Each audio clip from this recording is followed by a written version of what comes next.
네, 스타카토 제36회 두 번째 주제는 당과 청와대의 갈등이 정말 얼마나 존재하는 건지에 대해서 궁금증을 풀어보려고 합니다. 새누리당의 하태경 의원께서 어려운 걸 해주셨습니다. 어서 오십시오. 고맙습니다. 예, 반갑습니다. 예. 안녕하세요. 네. 그나저나 그거부터 먼저 여쭤봐야 될 것 같아요. 메르스가 어떻게...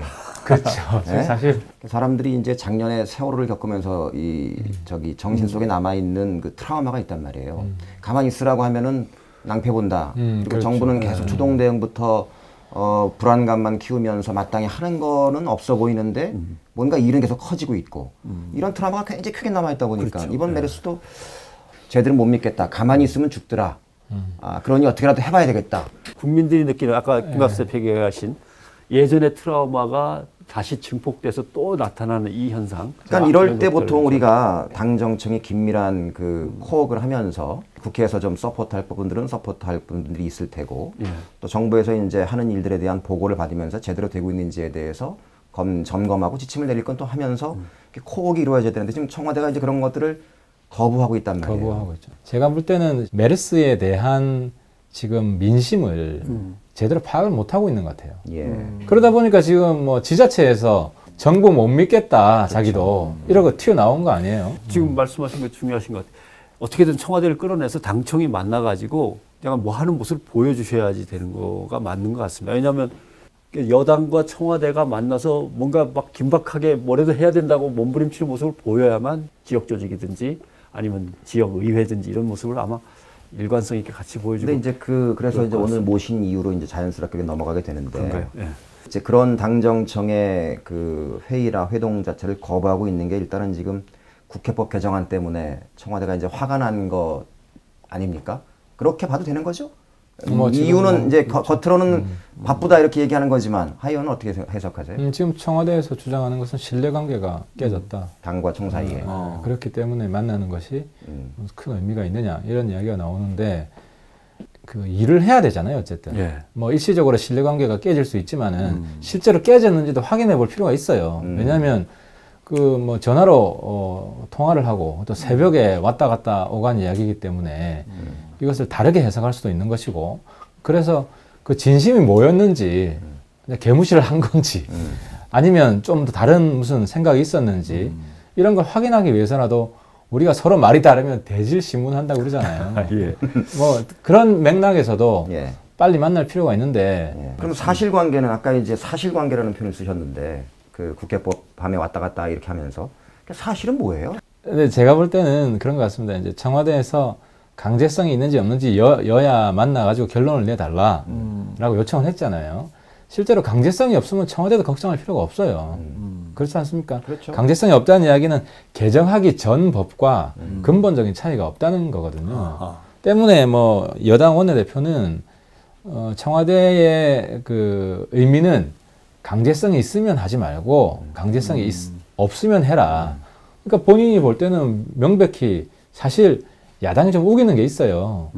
처벌 조항이 없는데 무슨 강제성이 있습니까? 명확한 건데 물론 표현은 좀 더 강해졌지만 강제성의 개념은 있다 없다잖아요. 그렇죠. 강제성이 50%고 70%고 이런 게 아니거든요. 그러니까 30%는 강제 못한다고 강제 안 되는 거예요. 그렇죠. 그런 면에서 이 만나면 전 충분히 해결될 수 있다 하는 건데 지금 안 만나주니까. 근데 이제 그런 부분들에 대해서 이것이 이제 청와대 일각과 청와대와 이제 보수 진영 일각에서는 이거 위헌 소지가 있다라고 주장한단 말이에요. 그렇죠. 하여는 어떻게 생각하세요? 어떤 견해를 갖고 계세요? 위헌 소지가 있는 겁니까 실제로? 그래서 그 부분도 이제 청와대가 결론을 내릴 수 없으니까 여야가 결론을 내달라는 거예요. 결론을 내달라. 근데 이제 문제는 뭐냐면 선진화법 때문에 합의를 안 하면 욕먹고 국회가 무능하다 일 안 한다 하고 또 일을 해야 되는데 그러니까 여야 협상이 남북 협상 비슷하게 돼버렸어요. 무슨 말이냐? 같은 언어로 합의해놓고 서로 다르게 해석할 수 있는 같은 언어인데도 이게 심각합니다. 그러니까 야당이 강제성이 있다라고 이제 이정걸 원내대표를 중심으로 주장하는 것은 야당의 입장에서는 이게 이제 국회가 제대로 좀 권위를 더 세우고 원래 저기 당신들이 주장하는 삼권 분립 정신에 맞게끔 그리고 우리는 이 정도 성과를 가지고 왔다. 대우를 좀 추스리고 우리가 이런 성과가 분명히 있으니까 밀어붙여서 일단 여당을 이의제시키자. 이런 전략을 그쪽 입장에서도 가질 수도 있는 거잖아요. 전략이죠. 이제 그런 전략을 쓰는 건 저는 영리하다고 봅니다. 예. 그 새정치인 내부의 내부는 예. 사실상 좀 사라졌지 않습니까? 그러니까요. 그리고 우리 당의 내부에 예. 지금 부각되고 있는 상황인데, 근데 이제 문제는 그렇다고 해법이 없냐? 전 해법은 있을 수 있다고 봅니다. 예. 그러니까 제가 생각하는 해법은 예. 야당이 저렇게 계속 주장하면은 거부권 행사하는 거죠, 뭐 대통령. 대통령이 하고 우리는 통과시켜 주는 거죠. 다시 이제 국회로 돌아오면은 오면은 거부해버리는 거죠, 당 입장으로. 그러면은 사실 연금법은 통과되는 거고 국회법 개정안은 무산되는 거거든요. 근데 이제 시행령이 그 국회에서 만든 법의 취지에 어긋나는 시행령이 남발되거나 이런 것들은 분명히 강제성을 해서라도 시정해야 되는 거 아닌가요? 과거에도 시정 요구를 하면 예. 자기들도 보면 문제가 있다고 생각이 되는 거는 80, 90% 시정을 했어요. 그러니까 지금은 행정부가 우리 마음대로 하겠다라는 의지의 표명이 아니라 그날 밤에 예. 소통의 문제, 신뢰의 문제라고 그러잖아요. 신뢰. 문제다. 예. 이제 저는 한 가지 또 여쭤보고 싶은 게 지난번 공무원 연금법 합의안도 여야가 어쨌든 간에 그것도 굉장히 힘들게 해서 합의해서 도장까지 찍었단 말이에요. 근데 그 다음에 청와대에서 이게 뭐예요? 이 바람에 이제 확 방향이 틀어졌고. 근데 그러다가 요번에 이제 이 국회법 여기 개정안을 또 했는데 다른 건 못해도 좋으니 공무원 연금법은 반드시 우리 좀 해달라는 대로 해주라고 하던 청와대가 또 야 이거 안 해도 좋으니 이제 이거 이래가지고 계속 지금 오히려 저는 국정이 여야가 모처럼 만에 합의해서 일들을 할 때마다 중요한 합의안을 만들 때마다 반복적으로 지금 청와대가 계속 제동을 걸고 있는 게 이게 정상적인 거냐. 그래서 청와대 제가 볼 때는 스텝이 꼬였다. 네. 왜 꼬였냐면은 사실 박근혜 대통령 입장에서 역사책에 기록될 수 있는 게 예. 뭐 최초의 여성 대통령이 있을 것이고 그 다음엔 지금 별 게 없어요. 예. 그래서 왜 외유 기록 같은 거 여당 의원께서 지금 아니 난 대통령이 네. 좀 심각하게 좀 역사 의식을 좀 가져야 된다. 예. 역사에 어떻게 평가될 것이냐. 중요한 말씀이네요. 그 중요한 업적 중 하나가 공무원 연금 문제인데 예. 사실 공무원 빼놓고는 다 찬성하는 거 아닙니까? 그렇죠. 8, 90% 국민들이 찬성하는 건데 이걸 대통령께서 주도를 했으면 이거 반드시 해야 된다. 국민들한테 호소하고 공무원들 만나서 사정하고 야당 불러서 사정하고 그랬으면은 지금 같은 상황이 발생 안 하죠. 근데 청와대도 지금 할 말이 없는 게 공무원 연금 문제를 당에다 넘겨버렸잖아요. 그렇죠. 근데 사실 당은 있잖아요. 장기적인 이슈를 끌고 가기에 굉장히 어려워요. 그때 이슈에 계속 대응을 해야 되기 때문에. 그런데 당에다 넘겨버렸으니까 사실 별로 할 말이 없는 거예요. 그래서 제가 볼 때는 야당 파트너가 있는 상황에서 예. 마음에 안 드는 거죠. 그렇죠. 이 정도 개혁은 굉장히 미온적이다. 더 근본적으로 했어야 됐다. 그럼 청와대가 했어야죠. 근데 이렇게 스텝이 꼬이는 이유는 뭐라고 생각하세요? 청와대가 도대체 이런 판단들을 잘 못하는 근본적인 이유가 뭐라고 생각하세요? 어디에 있다고 보세요? 시스템의 문제인가요? 아니면 비서진이 사람의 자리를 못 문제인가요? 잡았는가? 그렇죠. 지금 뭐 정무수석이 없는 것도 큰 문제고 또 뭐 총리 문제도 있고 당도 좀 문제가 있어요. 당의 여러 가지 이 상황들에 대해서 이제 채널들을 최대한 확보해 나가야 되는데 이제 그 채널들을 확보해 나가는데 제가 볼 때는 좀 소극적인 것 같아요. 채널들이라는 게 이제 청와대와의 채널들. 그렇죠. 그러니까 지금 청와대 대통령 혼자만 불만이 있는 것이 아니라 청와대 제가 만나본 비서진 분위기가 전반적으로 지금 불만이 굉장히 팽배해 있어요. 근데 당에 비서실장이 원내대표를 향해서 저렇게 말해놓으면 청와대 내부에서 누가 당하고 좀 얘기를 해서 어떻게든 풀어보려고 움직일 수 있는 사람이 누가 있겠어요? 없는 것 같은데 정무수석도 더군다나 없는 이런 상황이라면. 근데 뭐 정무수석이 있을 때도 뭐 당청 관계가 그렇게 훌륭하진 않았잖아요. 아까 저도 궁금한 게 실제로 여당의 원내대표라면 지금 정무수석도 저렇게 된 상태에서는 구중궁궐 속에 있는 대통령을 어떻게든 끌어내서 조금이라도 더 설득시켜보는 노력을 해야 되는데 유승민 원내대표가 아유 이제는 기대하고 싶지도 않아, 기대를 걸지도 않아 이런 상황까지 가 있는 건지 그 신뢰 단절이라는 게 저는 그런 점에서 모르겠어요. 대통령의 마음이 이제 추측컨대 아몰랑 난 걔 싫어 이런 거 아닌가요? 지금? 대통령도 그렇게 네? 거기까지 완전히 깨진 상태라고 보는 건가요? 아니면 틀어진 상태? 사람 관계가 뭐 그런 게 있겠습니까? 그리고 정치인이라는 것이 한 번 적은 영원한 적이다 그런 게 없잖아요. 자 그러면 유승민 원내대표 얘기를 좀 이제 저는 여쭤보고 싶은 게 청와대가 이제 국회법 개정 이후에 그날 밤 이후에 공개적으로 이제 유승민 원내대표를 비토하기 시작했어요. 그리고 이제 이른바 언론에서 표현하는 이제 친박계 인사들이 이제 모임까지 가지면서 사퇴 요구까지 공개적으로 하는 의원들이 몇 명 나왔단 말입니다.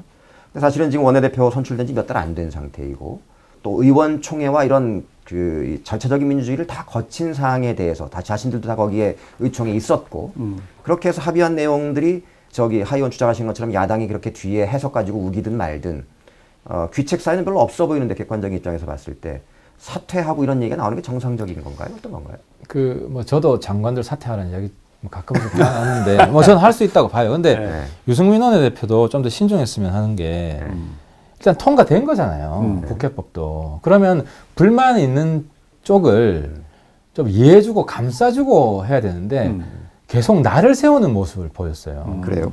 예를 들어 어저께만 하더라도 뭐 당청회의 안 하겠다는 거를 어른스럽지 못하다. 그러니까 지금 어른스럽지 못한 거 아닌가? 그러니까 이제 말이 이런 정치인은 거죠. 그렇게 정치적으로 얘기해야지. 청와대가 훨씬 어른이잖아. 아니, 개별 국회의원이 제가 그 말 하는 것하고 네. 유승민 원내대표가 하는 거랑 다르다는 거죠. 그렇죠. 이런 롤플레이를 예. 그러니까 좀 정치는 여전히 유승민 원내대표가 박근혜 대통령보다 단수가 좀 낮은 것 같다. 여러 가지 그 역할 분담을 해서 결과적으로 저기 이겨야 되거나 결과적으로 쟁취해야 되는 것인데 그렇죠. 예. 그리고 유승민 원내대표는 어쨌든 포용하는 입장, 이해하는 입장, 달래는 입장이 돼야지. 지금 자기 원하는 대로 다 됐잖아요. 근데 뭐 제가 원내대표의 유승민 역할이라는 게 그런 거죠. 원내대표의 원내대표의. 변호인은 아니지만 그동안 된 다음에 보면은 옆자리에 앉아있는 김모 최고위원부터 시작해서 예. 유승민 원내대표가 야당 원내대표처럼 하면 안 돼요. 어차피 여당 원내대표이기 때문에 그렇죠. 예. 청와대가 당신이랑 뭐 대화 못 하겠다 하고 계속 딴지 놓으면은 역할을 못 하는 거잖아요. 그럼 당내 분란만 더 커지는 거고. 그러니까 현실을 인정해야 된다. 그러니까 유승민 원내대표가 너무 자기가 처한 정치적 현실을 예. 자기가 갑이 아니죠. 을이죠. 그리고 통과된 상황에서는 더욱더 관계를 원활하게 하려고 해야 되지. 그러니까 옛날에 이해창, 김영삼 관계처럼 들이박아가지고 크겠다. 이런 식으로 생각하면 안 된다는 거죠. 이 유승민 원내대표가 제가 볼 때 들이받고 있는 저는 제가 볼 때는 저 사람 참 부처님이구나. 제가 기독교 방송에서 지금 부처님이구나 하는 게 참 근데 그렇습니다만 지금 김 대표가 얘기하신 예. 잘 하고 있는데 왜 저렇게 그러니까. 흔드나 라는 국민들은 다수는 이렇게 생각하는데 실제로 당 내에서 유승민 의원이 나가야 되는 게 맞아라고 생각하는 사람은 퍼센트로 얘기하면 한 3%, 5%, 10% 이렇게 저도 됩니까? 나온 게 유승민 원내대표 좀 불만이 있는 게 예. 행정부 권한을 너무 심하게 침해하는 면이 실제로 있어요. 예를 들어 본인의 이야기 중에 그 뭡니까 사드. 사드. 사드 문제는 사실 대한민국 입지가 미국, 중국 눈치 다 볼 수밖에 없는 상황이에요. 네. 중국하고 무역 규모가 미국, 일본 합친 것보다 더 많습니다. 저도 그 부분은 동의합니다. 그러면 중국을 설득을 해야 돼요. 네. 아니, 반중 투쟁하자는 식으로 나왔어요. 네. 유승민 원내대표가. 그러니까 그 양반 사디한 집착은 어디서 오는 거예요? 그러니까 그 자기 본인 정치를 한다. 그러니까 이 부분은 명확히 행정부한테 넘겨야 되는데 그리고 사드 이야기 하려면 또 다른 의원들한테 맡기면 되잖아요. 네. 근데 그 부분이 국방위를 오래 본인 소신이에요. 그러니까 소신이지만 예. 본인이 국방부 장관일 때 해야 될 이야기를 그러니까 국방위원장으로서는 그런 얘기 할 수 있죠. 네. 근데 원내대표잖아요. 그러니까 교섭의 컨트롤러로서는 자기가 제일 많이 알고 있어도 모른 척하고 그러니까 덜 내놓을 수밖에 여러 가지 없는 의견들을 상황인데 종합하고 그 부분이 해야 되는 되는데 근데 이 사드 발음을 이렇게 정확하게 얘기하시는 발음하시는 두 분을 옆에 놓고 사드 얘기를 하니까 되게 부담스럽다. 던 기자님 사랑합니다. 알겠어요. 사드. 또 한 가지는 예. 유승민 원내대표가 그때 아주 감동적인 원내대표 연설을 했잖아요. 예. 아 정말 그죠? 역사에 남을 연설이었죠. 근데 그 연설을 했으면은 당내 의원들하고 좀 소통을 해야죠. 논쟁도 좀 하고 토론도 좀 하고. 근데 그런 노력을 당 내에서 소통하는 노력도 너무 안 한다. 예. 그러니까 이제 야권 입장에서 보면 그래요. 항상 업사이드에 당하는 거예요.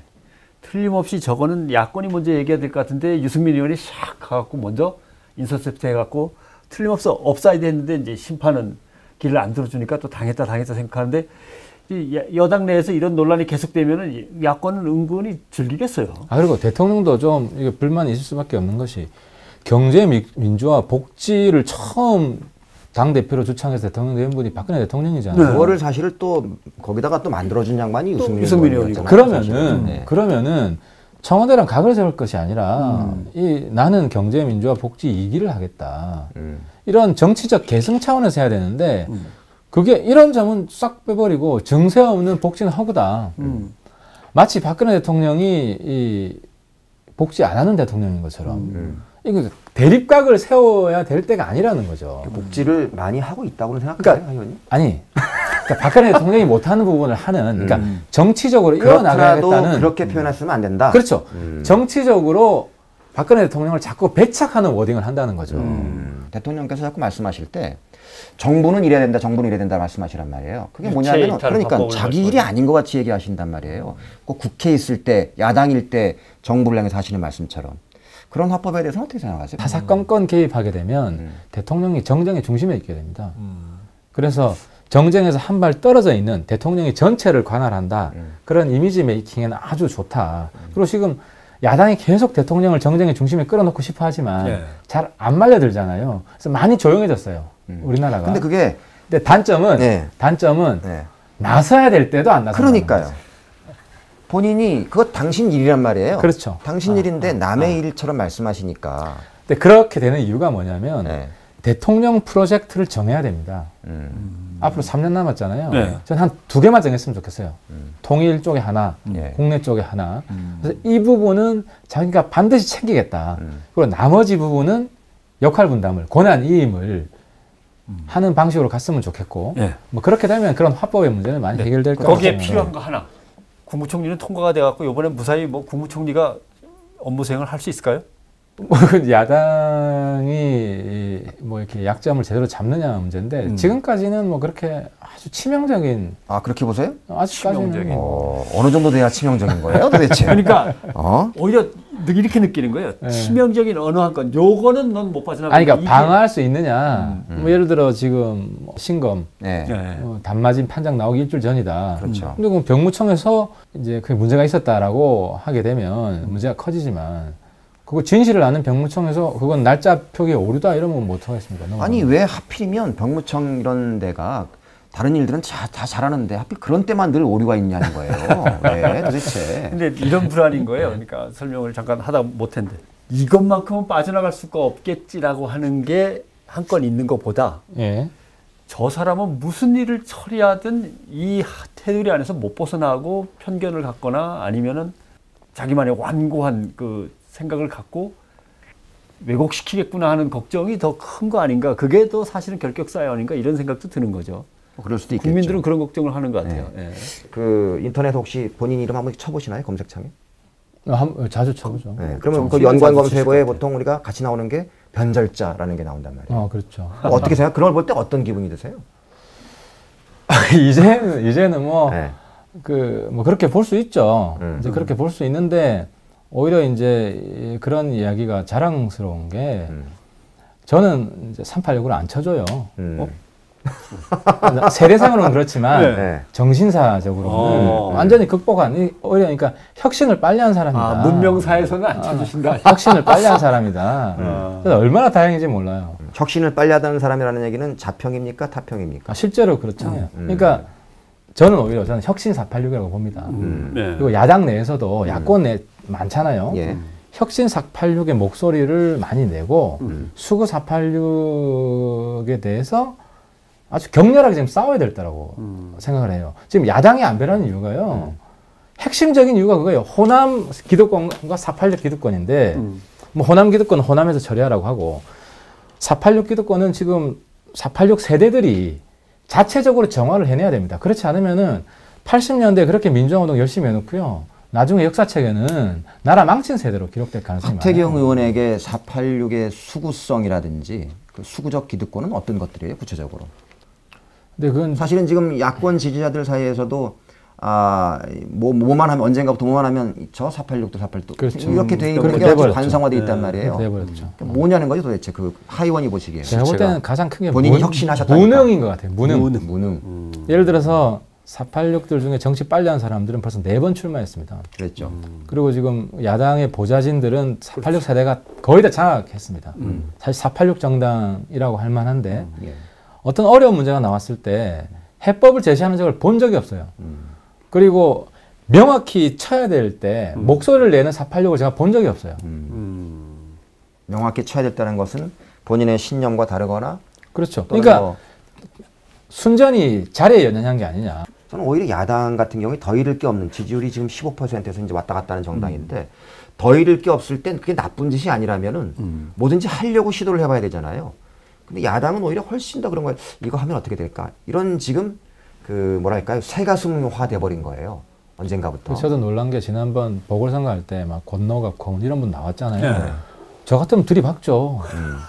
그러니까 근데 그런 옛날 현상에 사람 대해서 볼 때는 아니죠. 80대 중반의 분이 나와서 막 정치판을 좌지우지하는데 난 제 또래 뭐 이렇게 같은 동료 의원들 야당에 침묵하는 거 보고 충격받았어요. 486 아니길 다행이지. 아유, 이야기 한번. 굉장히 아니 저는 그 야당의 486들이 자존심이 좀 상해야 된다. 네. 근데 없어 난뭐 원고를 보면서 진행도 안 했는데 보충 질문에 이런 게 있네.